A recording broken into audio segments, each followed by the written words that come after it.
Inti dari masalah hidup kita itu kita jauh dari Allah. Orang kalau udah jauh dari Allah, semakin jauh semakin mudah mengeluh. Makin jauh makin mudah mengeluh. Makin jauh makin mudah mengeluh. Semakin orang gak kenal Allah, semakin mudah dia berkeluh kesah. Itu udah satu paket itu. Jadi bukan masalahnya yang dia keluhkan, tapi rasa kering di hatinya yang membuat itu jadi masalah. Karena kalau hatinya nggak kering, hatinya subur, hatinya hidup, hatinya sehat, qalbun salim, ada banyak yang dianggap masalah malah nggak jadi masalah bagi dia. Sama kayak fisik orang gitu ya. Kita tuh kadang-kadang disuruh ngangkat beban dikit, ngeluh, aduh capek banget. Malah ngangkat beban sebentar, sedikit. Atau disuruh jalan sedikit, aduh capek banget, kaki aku pegal-pegal. Kenapa? Bukan jaraknya yang jauh, bukan bebannya yang berat, kitanya yang lemah. Hidup juga kayak gitu. Bukan masalah kita yang banyak, bukan masalah kita yang berat. Terkadang emang hati kita yang rapuh. Kenapa hati itu rapuh? Karena dia jauh dari pemiliknya. Karena dia nggak pernah disiram dengan sesuatu yang membuat dia subur. Apa yang membuat hati itu subur? Nggak ada yang lebih daripada zikir. Yang harus kita syukuri bukan kita pernah nakal.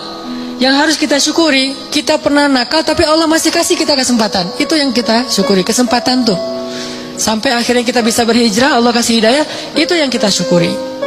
Alam yajidaka yatiman fa'awa wa wajadaka dhallan dhal. Kenapa dhal itu kayak panjang bacanya? Karena sesat jauh gitu kan ya. Kita pernah tersesat jauh. Dan tersesat itu bukan hanya soal akidah, tersesat dalam masalah ketaatan. Kita nggak taat kepada Allah, tersesat jauh, sibuk dengan dunia, kemudian kita foya-foya jauh banget dari Allah. Wa wajadaka dhallan fahada. Allah tarik balik kepada kebaikan.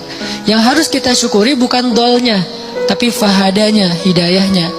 Karena kalau kita berpikir untung juga saya dulu pernah nakal, ini bagian dari kita salah paham terhadap Allah. Jadi nggak ada baiknya kita pernah nakal, nggak ada baiknya kita pernah bandel, nggak ada baiknya kita pernah jahiliyah, pernah bikin dosa. Baiknya adalah alhamdulillah kita bisa taubat, bisa hijrah. Dan kalau kita dengar cerita orang-orang yang ngisahin masa lalunya, jangan takjub kepada dianya, tapi kita takjub kepada Allahnya. Ya Allah baik banget ya. Dia udah sejauh itu Allah nggak ilfil sama dia. Dia udah sejahat itu Allah nggak ninggalin dia. Dia udah